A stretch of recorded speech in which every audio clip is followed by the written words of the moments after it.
yangi kun yaraladi, yangi orzu, yangi o'ylar, yangi kuylar, yangi mavzu.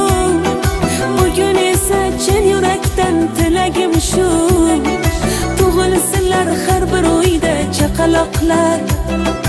Ko'zlarimiz quvonchiga quvonch qo'shib, har ertangi kunimizga ishonch qo'shib, yashash uchun daryo kabi to'lib toshib, chaqaloqlar tug'ilsinlar, chaqaloqlar.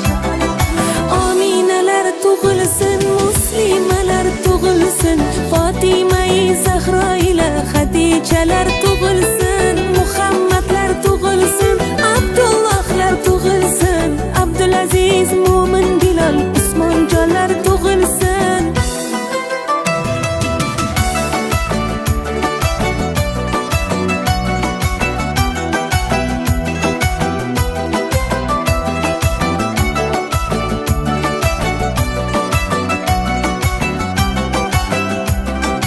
Ushalishib har dilni pok niyatlari, yog'ilsinlar Allohimning ne'matlari, ko'payishib Habibimiz ummatlari, chaqaloqlar tug'ilsinlar.